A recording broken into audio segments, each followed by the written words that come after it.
Let's hit some of the big news and start with the Eagles, because we knew that they were going to be one of the big stories of this free agency season because they had a lot of free agents. Yes, and they were very good last year. Some big-time players. Which ones could they get back? Well, they are not getting back their linebacker, T.J. Edwards. Right. This just out a little while ago. 3-year deal with the Bears is what is being reported here. And T.J. Edwards was one of the players you go, watch out. When free agency opens, he's going to get more money than people think, and he's going to be one of those names where be like, T.J. Edwards, I haven't really talked about T.J. Edwards or thought about him. Right. You like what you saw from T.J. Edwards. Like what he saw. Wish I would have even said it on PFT today because I'm excited to see what the Bears do because of all the money they have and, of course, the moves they made this weekend in the trade, and we'll unpack all of that too. But, yes, T.J. Edwards is, one of those guys I think we were talking about along the lines where he's a really good player that gets lost in the shuffle of a bunch of stars on that Eagles football team, right?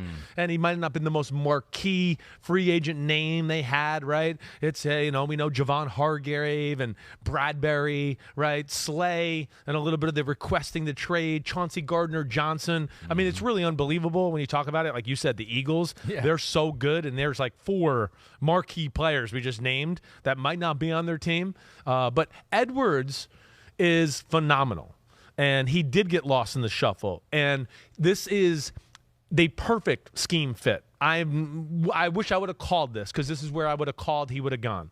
Again, it's Matt Eberflus, right? A little bit rooted in that Seattle cover 3 system. They like more of the smaller athletic type linebacker.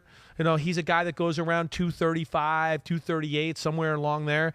But is fast sideline to sideline, downhill, good in coverage and space, all of that makes a lot of sense. Matt Eberflus, where'd he come from? The Colts, right? Yeah. Colts had the Shaquille Leonard and that type of guy. That's what they want there. So their offense, they've done a lot of good things with the trade and everything else. It's time to start putting some investment in the defense, and I think that was a smart place to start.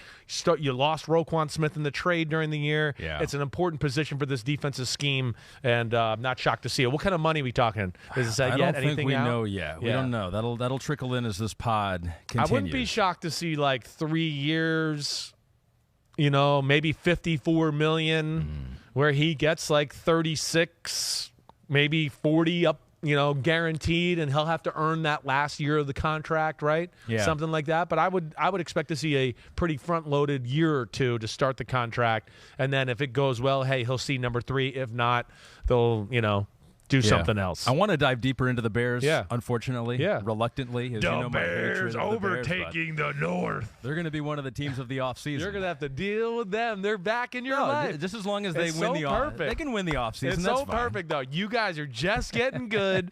There's nobody you hate more than the Bears, and the Bears got all these assets to start getting good, too. Well, this is what I'm going to say, and Eagles fans will join me in this, is that they have a lot of free agents, and anyone who gets away are guys that they let get away. You know what I mean? Sure. They know you can't re-sign them all. You can't keep them all. Right. But there's going to be this mantra from maybe Eagles fans, and who knows, maybe it's not wrong, that anyone who leaves the team, the Eagles are okay with that. Well, to a degree. They've made the decision. Yeah, I mean, to a degree. I think they know and have a good feel for what's realistic and what they might be able to get done or keep, or, who's going to be a tough one to re-sign.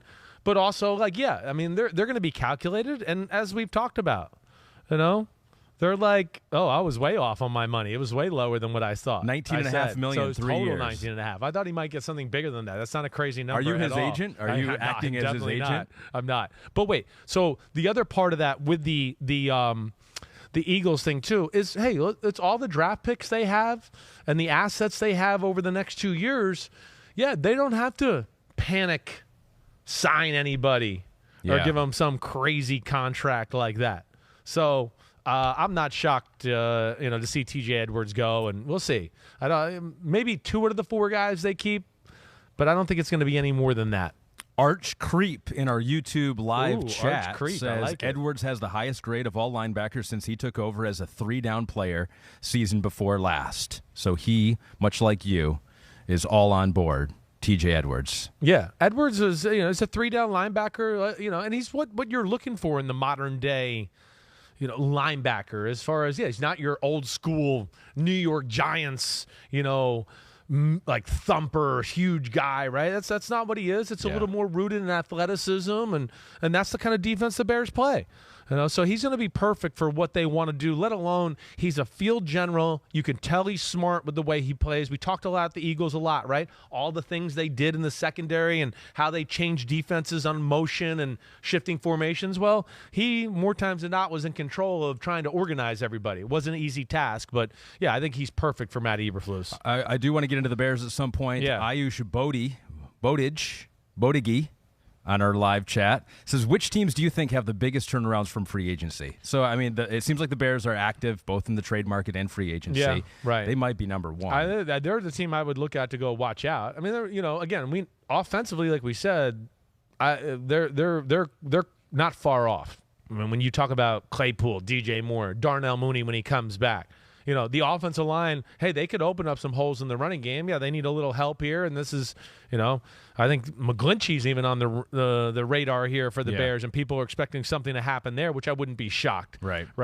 That makes sense. Again, another guy where they can probably overpay him from what he's probably going to get on the market, and he'd be happy to go there. But, yeah, the Bears are a team that I would go – the way they've set things up here could turn it around at least the fastest. Yeah. Right? And then when you add a player like, it's Fields and his electric ability and what he's got around it. And off of that, Ahmed, to what you're saying too, I'm a big fan of Eberflus. I am. I really like what they do on the defensive side of the ball. I know I call it the Seattle scheme. It's rooted in that. But just like a good West Coast offensive coordinator, he's put his own spin on things and does some different things along with that. And creative, has it all. And, the Bears would be the team that I'd say, you better watch out for a quicker turnaround than maybe people think. Thanks for watching, homies. Hit subscribe to see all my Unbuttoned videos. You get to see me, Ahmed Fareed, all the big player breakdowns, game breakdowns, player interviews, and my film analysis. So please subscribe. Chris Simms Unbuttoned. Peace out.